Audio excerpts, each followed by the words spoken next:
You're listening to Life and Shyt. I'm Danielle Walker. And I'm Tommy Walker. Join us as we talk about our journey overcoming fears, boundaries, marriage, family, lifestyle, business, and whatever other shit you can think of. We're individuals that came together to create one unit with one mind and one goal.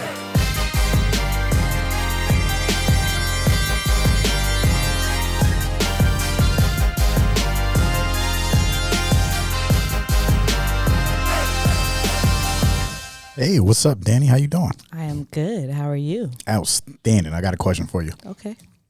Has anyone ever told you that you were bitchy? Bitchy? Yes, bitchy. Oh, God. Yeah. So yeah, my mom, honestly. Mom? Yeah, mom. My mother-in-law. Mom. Yeah, mom. Okay. Yeah, she's the sweetest lady. And the way she told me was very, she was very nice about it. You know, She was tactful? She was very tactful. That is the word of the day, by the way. Tactful, because I was told I was not tactful. Because Mr. Walker is not very tactful. He's not at all. He even had to look it up to make sure he knew that he was not. I did have to look it up. Now, how did mom tactfully tell you were bitchy? Well, it was at a time where I was working two jobs. So I was an MRI technologist. I was working two jobs. I was managing a facility, and then I was per diem at two different hospitals, actually. So I was doing one at night, the main one during the day, and then the other one during the weekends, some weekends, whenever I could, right? I thought I was the shit, right? Because I was like, I'm working hard. I'm hustling. I'm doing the do. I'm out here, I'm making money. I'm coming home, and I'm just going to sleep. And I told mom, she says, "Oh, are you gonna work another weekend?" I said, yeah, I'm gonna work. She's like, "Oh, you're gonna be bitchy." Like, wait, what? Like, she said it just rolled. "Oh, we just gotta be prepared. It's okay though. We'll be prepared for you to be bitchy. We just know because you're working a lot, that's what's gonna happen." And I was like, wait, what? Who was we? Her and the dog? No. We didn't even have the dog then, babe. It was her and the kids. Oh, man. Her and the kids. Yeah, no. And they I guess they all prepared for me to be quite bitchy. I was snappy, and I was tired, but I was fine. If you ask me, I was fine. But it was an eye opener, showing me that, okay, you're working a little too hard. You're doing too much. I could definitely understand that. We have special guests in the building. We have husband and wife, duo couple, serial entrepreneurs, restaurateurs. They've been in San Diego for just over 10 years in the restaurant business, and then have dabbled into other arenas. We have Chef Oz and his wonderful, beautiful wife, Joanna, with us. What's up, Joe? We are so happy to be here. So happy to have you. Thank you so much. We're going to dig into Joe and Chef Oz, and we're going to talk about all their accomplishments, what they got going on, family stuff. And who's more bitchy? And who's more bitchy? So that's the question right now. We're gonna throw it out. I'm not going to point fingers, but I'm going to let you guys. Who has told the other, or have you ever been told that you're bitchy? I'm pretty sure I told Joe a couple of times. You? That I would have to say that, that probably comes to me a little bit more. Oz is really good about being level-headed. I don't carry stress well, so. Does he have a grumpy face? Like, that's what Tommy does. Like, he's not bitchy, but you could see in his face, like, he is not happy. Well, no, honestly, he can go from 0 to 100 real quick. I'm not going to lie. I mean, you think he's okay, and then he's not okay. So that does happen. But, I mean, no, he doesn't really have a face. I mean, I don't know. I think that we've been married so long that we can kind of like just feel each other's energy and be like, even if he doesn't have a face, because he can hide that. I wear my emotions on my sleeve. Like, it's on my face if I'm unhappy about anything. But he does really good about like not showing everybody how he's feeling on the inside, but I can typically read him. Oh, so. Man, that's outstanding. Good job. Yeah. Good job, Chef. That's what I'm talking about. That is. Hey, so that if it's too hot in the kitchen, get the fuck out. That's so you take that literally. Like, you tell everybody. Not really. Not really. Honestly, diving into the restaurant industry, I made a point to myself to not be like what everyone thought a chef is. Screaming, yelling, losing control easily, an asshole, throwing pans, yelling at the people. I didn't want that for myself, and I didn't want that for my company and team. So in a sense, I do have a lot of practice in the restaurant, settling with the emotions, not losing it when shit happens. Okay. Because it happens a lot. Yeah. And I just, I practice, and I put that in practice for myself and for everyone else that I'm around with. So you would say it was experiences that you went through that made you be able to be calm. Yeah, that and through, yoga and meditation, which is how I learned about being the calm in the middle of the storm. Right. So I had a lot of chances to practice that and grow within. And that's crucial. That is crucial. And that's the purposes of our topic today is it's about the 80-20 principles and the law of least effort. And as we said, we're bitchy because of stress, because we're working too much. And that's one of the things that naturally we do, especially when it comes to taking care of a family. We have to work hard to be able to take care of the family the way we want. There's a lot of desires that we have, so we feel like we have to do X, Y, and Z to get to A, B, and C. Correct. So we're going to dive right into that and kind of discuss that. But first, I want to talk about who you guys are and your story. And like Joe said, you guys have been married for how long? 20 years. 20 years. That is beautiful. How did you guys meet? Okay, so this can be a long story. I can sum it up kind of in a way that Oz met my twin sister. I'm a twin, identical. Oz met my twin sister first in Mexico when she was there visiting family. He actually ran into my sister and one of his close friends from college. So okay, that makes sense. That's how they met each other. And then my sister and I are from Virginia, so we were living there at the time. She came back home and told me about Oz, that she had met him. And she thought that we might be a good fit and kind of like pen pal. This was when, what was it, AOL? We were doing some type of she's like, he can email you and you guys can be like, whatever. Man. Yeah. Instant messenger. Instant messenger, yes. So I know. The beginning. Yeah, that was the beginning. And then so he reached out to me and we started talking, communicating that way. And then eventually Skype, was it Skype? I called you first. Yeah, so you called me on the regular phone. I wanted to hear her and it was voice. very expensive though. Wow. That was, he was in Mexico. So, yeah. And so I was in the library at school doing homework, and this friend had been apparently observing me. And he comes, I see you chatting a lot, but do you want to call her? I'm like, yeah, man, but it's too expensive. I got to buy a freaking phone card, it lasts me 5 minutes. And he's like, well, there's this new app where you can call her to her phone line through the internet. And basically That's free. how Skype was back then. Yeah, The beginnings of Skype. I gave her a call one day through Skype, through her phone line, and that was it. To the landline, and there was a horrible echo, so I could hear myself the whole time in an echo.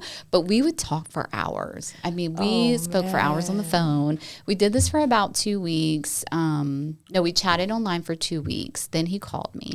2 months later, he flew to Virginia to meet me. Nice. And May 21st. May 21st of 2000. Yeah. Look at the my internet. gosh, that's true. Putting people together. Yeah. I mean, well, if my sister wouldn't have met him, I would have been like, no, that's crazy. But she did. And in any case, he went and visited me for a week. He was supposed to stay for a week. He stayed for 2 weeks. Ooh, missed his flight back. Purposely. Yeah. Well, Yeah. we didn't know back then that you could change your flight and pay a fee, change your flight. So we were like, oh, we lost your flight. We were so young. We didn't know. We were like, oh, you lost your flight. So he rode the bus back, the Greyhound bus, all the way from Virginia to to the border. And then he had to, cross and all that. Horrible. Oh, man. Yeah. And then a couple months, in October, so that was in May or June. And then in October of that year, I moved to Mexico. September. In September of that year, I moved to Mexico, lived with my uncles for a few months. Oz and I decided we wanted to get married. And I said, okay. So I came back to the States, got another job, started working, secured a place for him to live because I was like, I can't live with you when you do that. So I got him an apartment, and then he came in December of that year, and we were married in January of the following year. That's what And I'm we've talking been married 20 years. That's So what I'm talking about. yeah. To jump through that many hoops. Yeah, that's And I drove the bus back because I couldn't fly back. And my Yeah, parents you were like, rode "You're the on your bus own." back. Yeah. I rode the bus back from Laredo, Texas, all the way to her house. Back to Oh Virginia. man, that is not a fun ride. It was not. That is not. Oh, I couldn't sleep. Yeah, the Greyhound is terrible. No. Oh, it was bad. There was, I mean, I experienced everything. A dealer who he thought he had evaded the state troopers because the state trooper stopped the bus, came in the bus, looking for drugs. He started looking at everyone's luggage. I was like, what the fuck? And this guy sitting next to me after the state trooper left, he was like, yes, yes. I'm like, oh, fuck, man. He started bragging about leaving his bag in the, like, they apparently caught something, but they couldn't find who it was. Was it? Yeah. So he was like, yeah, that's just the decoy. Oh my God. I was like, fuck, man. And that was in Tennessee, I think. crazy. So, yeah. A few hours later, I was so glad I got out of Virginia. That sounds like some out of the movies. You're like, I've seen this in a movie. That was very Yeah. movie-like, man. Yeah, Yeah. thugs and Crazy. everything. So That is crazy. And then 20 years later, we have kids. Yes. Two How many kids. kids? We have 2 kids. One boy, he's 14, and a girl who's 7. That's Nice. beautiful. Yes. That is beautiful. Yes. And now let's talk about, you guys are business partners. And Danielle and I are business partners, and we always talk about how much time we spend together and Yes. being in business together and having those hats and things like that. How do you all right, so first, let's talk about your business first. Let's talk about how you got into business, and then, how did the roles evolve from there? You know what I mean? Because we have chef, and then, we get that. That's pretty understandable then. But how did you guys say, all right, this is what you're going to do. I'm going to handle this. Oh, yeah. Right, right. And then we'd like to talk about your business because from there you've branched off and started your own business, Yes. which is pretty Yes. awesome. Very exciting. Badass. Yes. Thank All right, you. so first let's talk about your business. So we moved to San Diego. I get a job right away. I landed a job in human resources. It was a contract job. My plan, or our plan, was to land in San Diego, get our feet wet, we get a job and start making saving money. The contract came to an end, and at that time, Joanna and I had already seen a space where the Nada is for rent. We knew when we moved from Virginia, our intention was to start a business. Okay. However, we thought that would come later on. Our son was 2.5 at the time when we moved here. So our intention was to do that, but we had, expected to do that much later. Yeah. Unfortunately, his contract job came to an end early, and we thought, Or well, fortunately. or fortunately, yes, thank you, Danielle. That yes, was a yes, chance for me to fortunately. say Yeah. I can spend a few more months stressing about finding a job, or we can start our own company. Yes. And she believed me, and she said, "I trust you." And to me, that was the fact that she trusted me to take our family's life into this unknown territory. I had no option but to succeed. And we struggled through the build-up. Joanna was working. She got a job at a property management company.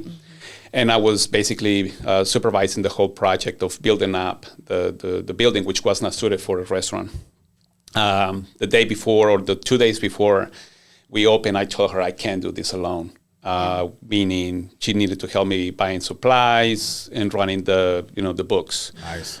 So Joanna, sort of with her banking background, landed immediately in the managing the money part of the business, which has been so helpful. Nice, yes. Because I just go with my mind, create. He's very much a creator, and his mind does not have room for all of the monotonous, administrative things and all Which I know how to do.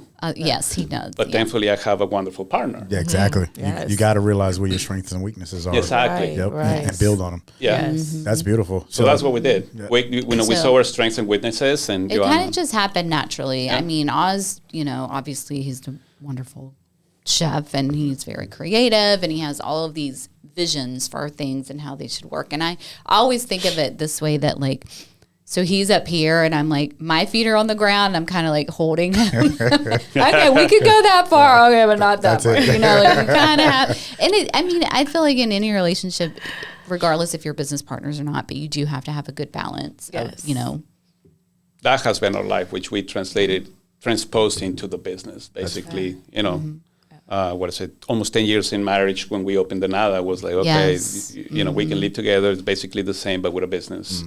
That's very true. And so 2 days before you opened, you came home and you was like, hey, I need your help. Did you immediately quit your job? Yes. That was it. I did. Nice. That's I was fucking like, awesome. I can't. Like, no, I mean, that was not even a question. Like, I was just like, okay, I'm done. Like, That's very nice. This is what we're doing. So, you know, and both of us have the same kind of mentality where we're like, okay, well, we're committed to this. This is what we're doing. Let's so go. we're all in. Yeah. That's kind of how it went. What happened is we couldn't. Our plan was to open for dinner always, not for brunch, not for breakfast, not for lunch.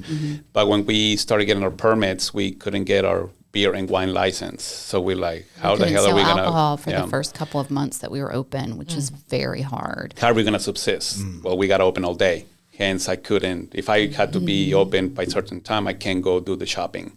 I'm gonna be married to the building all day. Exactly. So that's where she, came in. Okay, that's man. It takes. So and so this is before making any money. It wasn't like the restaurant's doing very well, so now we're at a point where we could comfortably quit the job. It was like we're all in this together, and that's awesome because Danielle and I had the same conversation about that trust, and it's everything, and especially for a man to hear that from his wife, it really sets the bar different, and the mindset becomes different as a man. Like I literally, we just had this conversation just a few days ago about how you made me feel. To go out there and just say by any means necessary, and it was all it was trust. You believed. Yes, that's true. And it's funny that she said that she quit her job right as soon as he said, "All right, come on, let's go." But the way our story is a little different, right? Because Tommy quit his job and he said, I'm going to do this, and I was like, okay, well, I'm going to work and I'm going to pay the bills and I'm going to take care of everything, and that's fine. Yeah. But then my job actually went under. They closed. I would have said unfortunately, but fortunately because it gave me the opportunity to work full time in our business. Before then, I would have said, "Oh no, you can hire somebody because I make money." I'm like, I'm an MRI technologist. I make money. I'm not going to quit. But he's like, no, it's not about that. It's about building something for us, and we will make money. And I was like, okay. So I truly did trust him. So I commend you for that because it's very hard to trust just your spouse, period, and just anyone to take care of your financial situation, and to get in it with him and say, hey, I got your back. That's awesome. So now the restaurant opens. How many days a week are you guys working? 7. 7 days a week. Just the two of you? No, we had I was lucky to hire 2 people in the kitchen. That I was with them. One person in the morning, the other one in the afternoon dinner service, and then Joanna between Corey and Anna, which Anna is Joanna's twin and Corey is Anna's husband. They were taking turns with Joanna to help in the front of the house. Wow. Especially on the weekend. Because I was Thursday, Friday, and Saturday, it was Joanna and Corey, Joanna and Anna, Joanna and Corey, and then Sunday, it was Anna and me. Anna in the front and me in the kitchen by myself. Wow. 7 days a week. 7 days a week. It was a lot in the beginning. I would say, and of course, like we said, it was the grind, right? It's something new. You have to work it. This is all we have. How long did you work 7 days a week? I don't feel 2 years. I feel like it was a year. Well, for me, 2 years. Well, yeah. I mean, obviously, we also, had our son who was 2.5. So my mom helped a lot with him. Without her, we wouldn't have been able to do it. But then I was able to, we hire more people. Obviously, our alcohol license came through, and that changed everything. But even then, those first few years were really tough. A lot of the time, it was, just we were joking about the other day because something happened. Anyway, I had to go in and help him at the restaurant, and we were talking about, remember when it was just me and you, and I was washing dishes? That's exactly what I was going to say. Yeah. Isn't it a trip to think back to those times? And then it doesn't seem as if it was that bad, right? Right. But in those times, it was like, fuck. Yeah. I'm in this restaurant all damn day. That's how we were. I was like, I have to go to the station again. I have to dispatch. I don't even know what I'm doing. Yeah. Yes, it was Joanna in the front of the house, and it would get full unexpectedly. Yeah. And so my tick, tick, tick, tick, tick, tick, tick, tick, tick, tick. I'm like, holy shit, I'm like 5 tickets behind. And neither one of us really have restaurant experience. I mean, as a teenager, I worked in like a like a buffet restaurant setting. And so like I was like, I don't know. But I know how I like to be treated. So that's how we treat our guests. And that's always been like our thought process, is that we want everyone to feel welcome. And it's just like, you're sitting in our dining room when you come in. That's always been how we work through it. But and even cool. So like you said, no experience. It wasn't like that you came from running restaurants or managing restaurants. You had a passion for cooking. You had a passion for family. And helping my husband. When we made it happen. Yeah. We had a passion to host parties. Oh, yeah. We would do that. We would host all the We would host all the parties in Virginia, and I would cook, and Joanna would be helping me setting up and making sure that, we had the drinks and the food and all, and I was like making sure everyone enjoyed the food. Yeah, so I read one of your blogs where you talked about throwing those parties. Yeah. And was it like the first time that you made the chimichurris? Oh, yeah. And I was like, and I seen, and it's funny that you talk about Corey. Shout out to Corey. Hope you're listening to this, but I seen him in one of your pictures. Yeah. And I was like, man, that's an old picture of Corey. Look at young Corey. Yeah. So that's pretty cool. So working 7 days a week, and I mean, and you're in there for 2 years. 2 years straight. Just going hard at it. Impressive.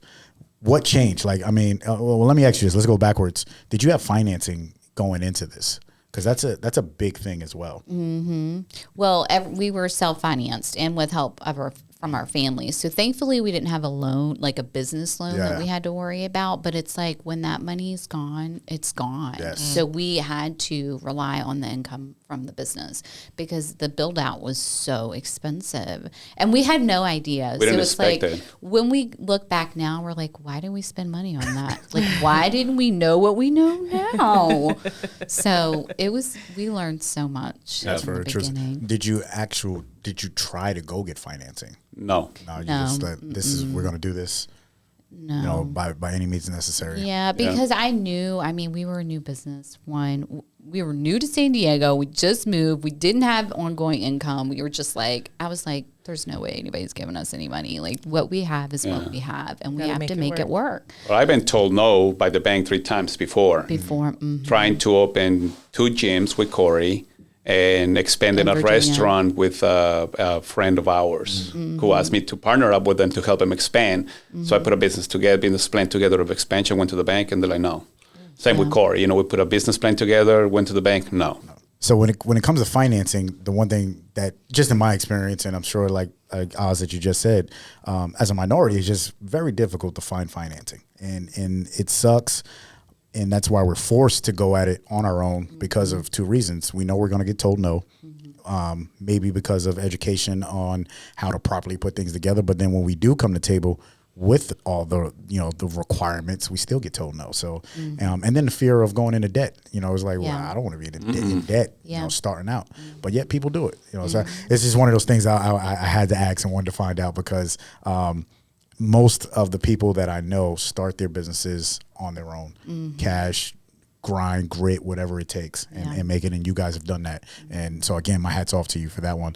But as we were saying, for 2 years you worked 7 days a week. So what was the point at where you said, all right, we can't do this no more? Like, we can't work 7 days.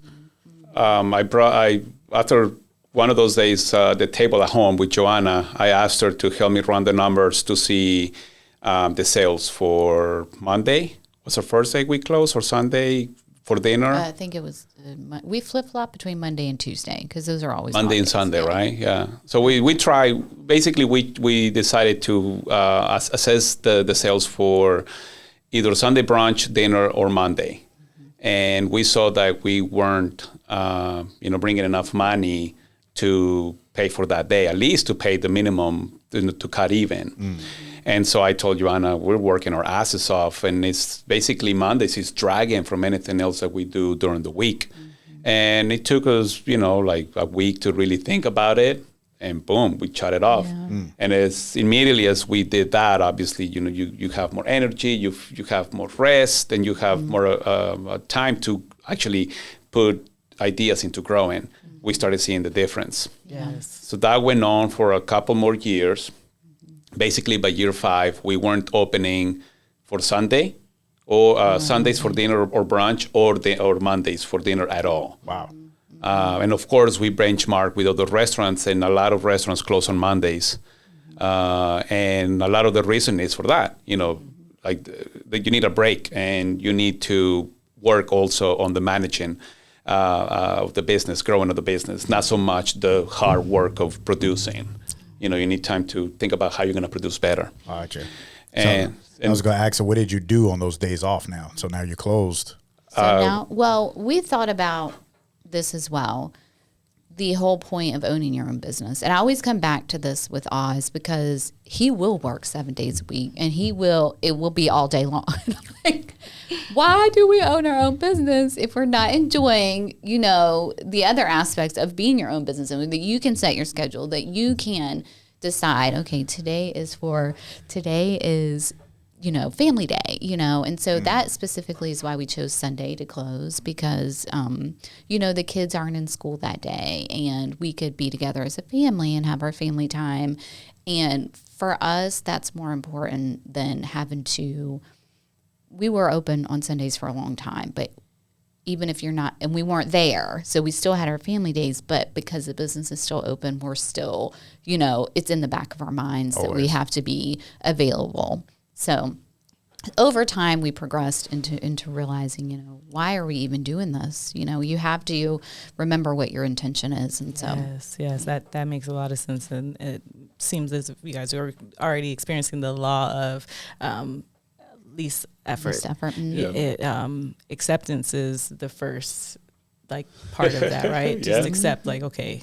This is what it is. I'm working my ass off and it's not worth it. So let me accept what it is and make changes. And that's the next thing. You take responsibility, right? So it's I accept that this is not working. I'm going to take responsibility for it and I'm going to make those changes. Yeah. Yes. That's very true. And you could, because that's you as well. You were looking why are we working so hard? Mm-hmm. When I was selling real estate, one thing that they say in real estate is you have to make 100 phone calls every single day. And if you're not making 100 phone calls every single day, then you won't get the numbers that you want. Mm-hmm. And I was like, well, babe, I'm tired of making these phone calls. I would come out the office looking like I was in a fight with Mayweather or something like that. You talk about attitude or bitchy. Ooh, watch out. Grumpy face. That was your new term, frumpy. I was coming out the office. Making 100 phone calls. I was like, I can't do this. And making zero business. Yeah. So that does wear on you though. Yeah, it does. It does. So then I was like, all right, let's dial that down and put more focus. And like you were saying, now you're going to manage the business and figure out what works and what's not working, and then put the energy in what's working. It's like Pareto's principle, right? You put the energy in what's working, and then you'll see the results that you want.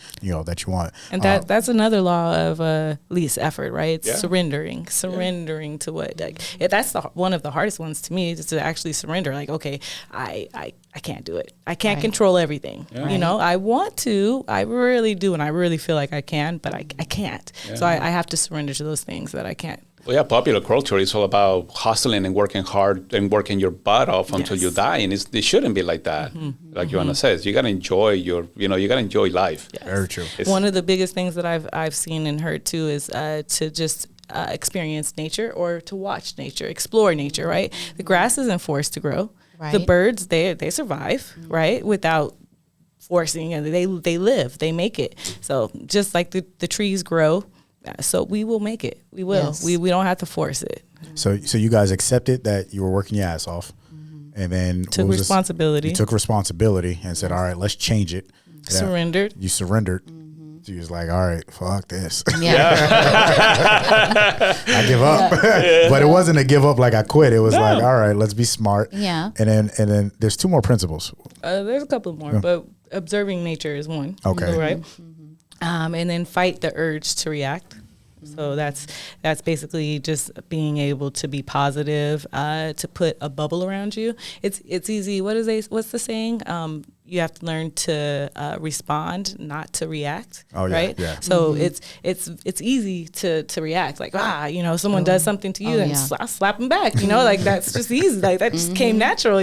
So it's wait, what happened? And to actually be cognitive about it, and to think about it, and to process that, and then to respond. So that's another thing.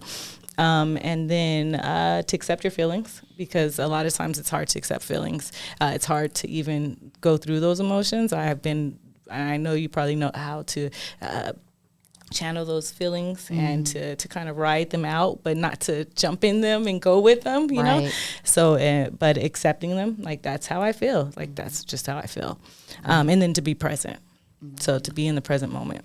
And I think you guys tackled all of those. Were you reactive when you came up with the decision to, all right, we're going to close for these days? Like, I mean, was it like a, finally, or was it like a, I really want to be, like, did you have to pull them back into the house to keep them from going into the restaurant? No. I think that we both, we decided together, it was a mutual decision that this was best for our family and for the business. And, I mean, he's still working on those days.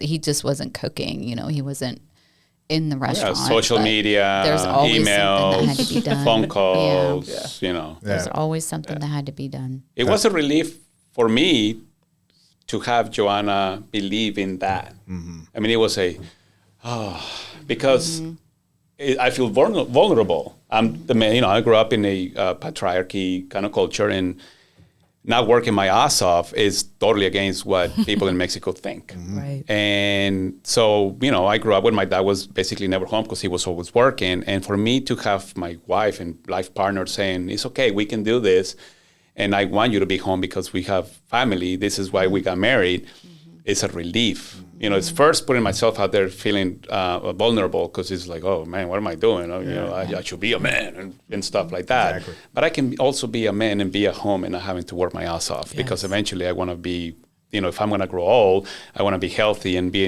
able to enjoy life with her. Exactly. I totally agree with you. I felt the same way because it was times where I would tell Danielle, like, I can't even focus right now because all I'm thinking about is where I should be. Tommy was never present. He was always somewhere else. And he doesn't really hold anxiety, because one thing that I say about being present is, and anxiety and depression, right? So anxiety is when you have these feelings about, like, the future, right? So it's like you're anxious all the time. So you have this, like, weird energy going on. And then depression is when you're just thinking about the past and all the shit that happened in the past, or that, you don't want to do again. And Tommy it was hard for me to keep him present because he'd be in either spectrum. I wouldn't say that he was depressed or had anxiety, but he had this weird energy that kind of dibbled in each. Yeah, I was definitely in the middle all the time. All the time. It took a while for you to trust the universe. Yeah, that's what it is. And you Trust taught me the that. universe. And like you alluded to earlier, yoga helped you out a lot, and the meditation, Danielle getting into yoga really helped. And that was like mind blowing to me. And I really appreciate you introducing me to that and helping me, calm the fuck down. When you guys realized that, the law of least effort worked best for not only your family, but your personal lives, did you see any, financial growth in the business as well? Did it help in the business? Oh, yes. That was huge. Yeah, I'd have to say so. Yeah, because we don't have those other 3 days that we're open. We got to, turn the lights on, the fans, the guests, everything, and pay people to be there. All that was pulling back from everything that we were doing on 4 days. So it's like 3 days of waste. 5 days back then. Well, 5 days in the beginning. Now it's 4, But also all of my team were there getting ready. It's a bunch of energy to get ready, and then we're just sitting there looking at each other, and it's depressive. Wow. Yeah. It is depressive being there with, there's all kinds of places being successful, and that's good for them. But for us, that wasn't working out. And that is beautiful. So we proven that working 7 days a week didn't work, right? It wasn't making any more money, right? And shutting it down helped out a whole lot. What did that do for the culture at Denata? Well, at the time it was Quavo Bar, but now Denata. What did that do for the culture, for the team? What was the morale like now? I think we've had very happy employees because on top of the 5 days back then that we were open, we also don't open on holidays. No holidays. So we don't work the days that typically you hear if you work in the industry are hell. Mother's Day, Father's Day, you name it. Restaurants that are thinking about just making money, they're open, and employees hate it. So for our employees, I think, and I feel, they're very grateful that they get to spend Christmas, New Year's, Mother's Day, Father's Day. Well, we are open New Year's typically. But that's right, but it was New Year's Eve, not day. Oh yeah, New Year's Day is always closed. Yeah. Yeah. I'll tell you, I worked in restaurants and I worked at hotels and I worked every holiday. Yeah. So Yeah. I would have been very grateful. That's why I tell my employees now, I worked hard to have holidays off. Yeah. Oh yeah. Oh yeah, and there's some like that, but for us, it's like it's better to be just off and That's enjoy the awesome. days off. Yeah. That- Awesome. That is cool. I want to jump back right because you talked about when growing up, it was always like I'm the man. I'm taking. You ever feel like you passed judgment on people that didn't work as hard as you? No, No. man, I am guilty of that. I got to be honest with you. Yeah, that's another part of your bitchiness. Damn, my bitchiness is adding up. You should have asked me a question. I should I have. pass judgment when the time to work is there. Then we're all working together, and everybody must be working hard together. But when it's time to be off, I don't judge anybody. You do what you want to do. You want to work hard, work hard. You don't want to work hard, that's fine too. I'm gonna be honest. I just learned that literally, like 5 minutes ago. Because I think, like you said, and it was that thing that was inside me, like, oh, we have to work hard as men, take care of the family. So anybody I seen sitting around, I always compare hours. It's like, I just put in 16 hours or whatever the case may be, and I felt like that was a part of another of that. Honestly, it was self-destruction. That that middle that you was talking about, where I'm either on anxiety or depression side, and I'm like, what the fuck's going on? Because I was working so hard. I'm glad I got out of that shit. Me too. Oh yeah. Would you say that we are now experiencing the laws of less effort, or are we still kind of working hard ourselves? We got a lot going on. Yes. But I think we're very much more strategic. You're absolutely correct. So now we work physically 4 days out of the week. We're in the office with our team, and the other 3 days out of the week is our opportunity to be creative. And this is when we work on the podcast and the coffee business. So that's our 3. And to me, I find that cool now. Fun. Yeah, we're still working right on those other days, and but sometimes it's not always. I'll say it's not always the fun stuff on the days that we're supposed to be off, because we have employees, right? So people depend on you. Then you have to be there. Yes. But other than that, we don't dial into anything. I don't have any business calls, no meetings scheduled, anything like that. So it's very fun. I could work on content. I could work on social media. I could dive into Facebook or Twitter or anything and learn them to the fullest. And I take that time to do that. So I'll set myself up for lunch and learns or different things that I can, and I'll put you onto some of those. San Diego Business Association Center, is that what it's called? They have a lot of different studies that you can do. So I'll go into those webinars and things. So yeah, and like you said, because of our practice and that law of least effort, we were able to do some more creative things. And I'm sure, it sounds like that you guys were able to do some creative stuff because, Joe, you just launched a new business. So as we talk about working our asses off, you decided to go out and you and your sister just launched. And do something. Please, tell us the name of this. So our new business is called Casa Jamelas, and it translates to twins house. We're twins, so gemelas means twins. So this really is our creative project. Both of us are really hard workers, though. So in the beginning, it was kind of like, I know Anna could tell. So Anna is not an entrepreneur. She does have a full-time job for another business, but she's in HR, so it's not creative at all. But she's a completely creative being. And so this for her is a wonderful outlet.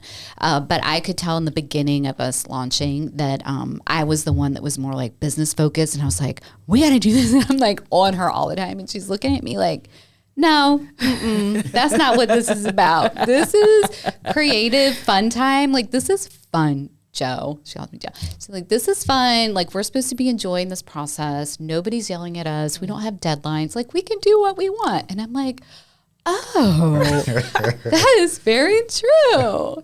So, yes, we're super excited. It's an online boutique, and we're able to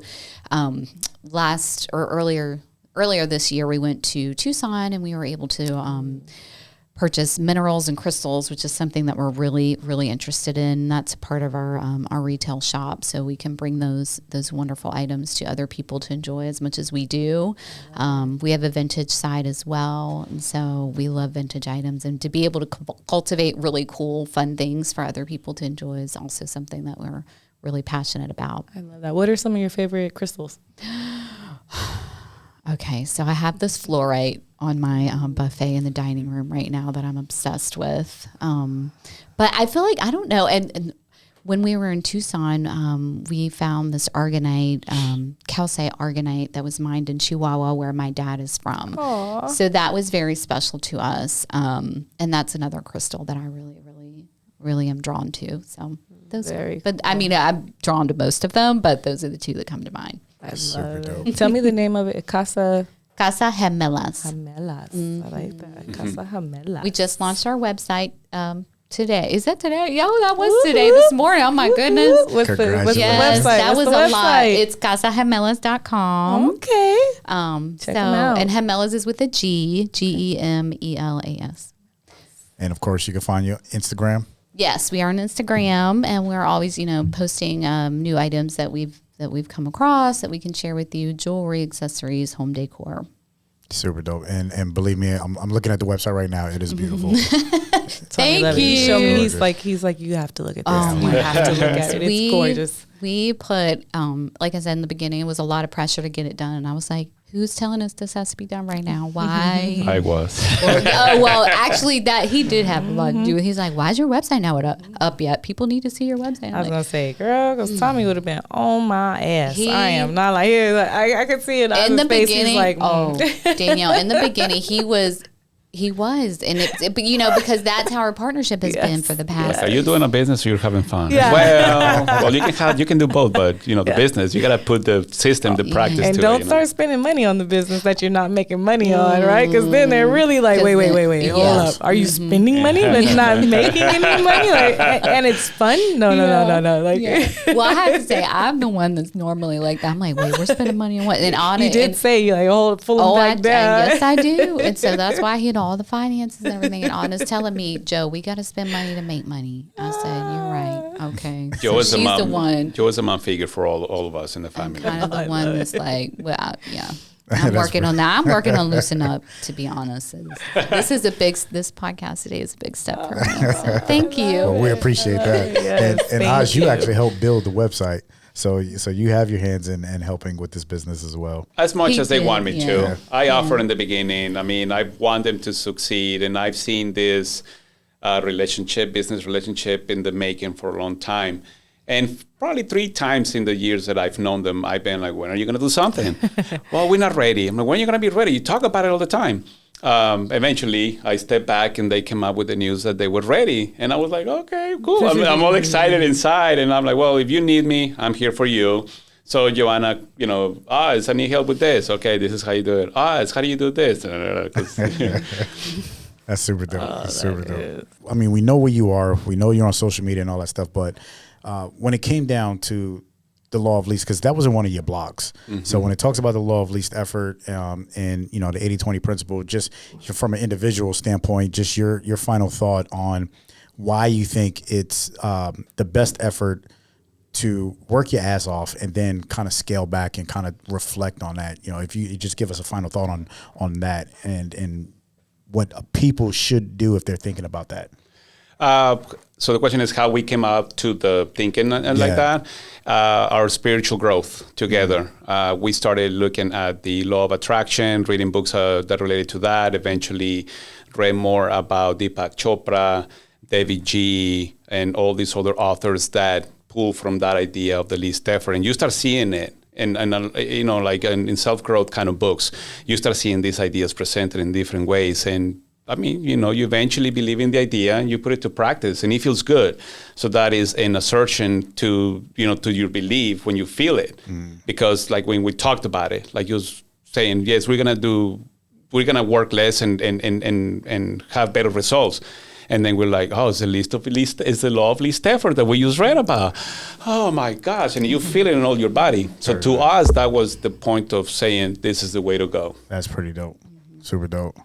Joe, you want to elaborate? Yeah, no, I agree. There, like I said, Oz could work every day if he whatever. It says he would love to. But at some point he also realized, like, why am I doing this? And it just goes back to what your intention is. And obviously his intention is to take care of his family and provide, but also you have to enjoy the process that comes along with that. So I feel like every day we try to set that intention and to be mindful of where we are and what we're doing and why are we doing it.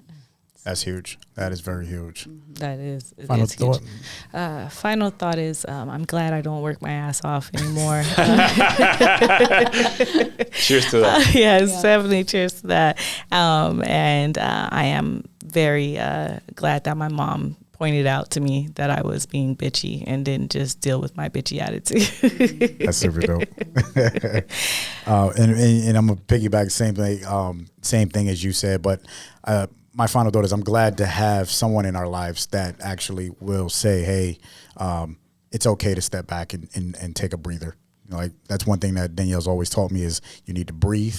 And as easy as it sounds, it's not something that we do all the time. Yeah. And I'm glad that you constantly remind me of that because like you said, Oz, we have to practice. You know, we got to put it in practice. You got to sharpen the saw. Exactly. Yes, Exactly. Yes. And I just want to say before we end really quickly that Tommy has a very New York attitude. So it was very, and if anyone knows New York attitudes, it's very attitudinal. It's very in your face. So it was hard to get him to even meditate, to get him to even come to this realization. So I thank you for it. Oh, thank you, man. Chef Oz and Joe, we really appreciate you hanging out with us. Where can we find Denata Kitchen and Market? We are located on 2123 Adams Avenue in the University Heights neighborhood. Also, denadakitchenandmarket.com. Perfect. If you are ever in the University Heights, if you're local San Diego, if you're visiting San Diego, please check out Denata Kitchen and Market. Believe me, you will not be upset when you show up. Visit Casa Jamelas. Jamelas.com, CasaJamelas.com. You can catch them on Instagram or the web. Believe me, you will not be upset. I'm looking at some cool vintage and stones. These pieces are beautiful. Home decor coming soon. I am so excited for you guys. Thank you. Thank you again, Chef Oz, Joe. This is Lyfe and Shyt with Tommy and Danielle. Thank you, guys. Thank you. Thank Love you. guys. I love you.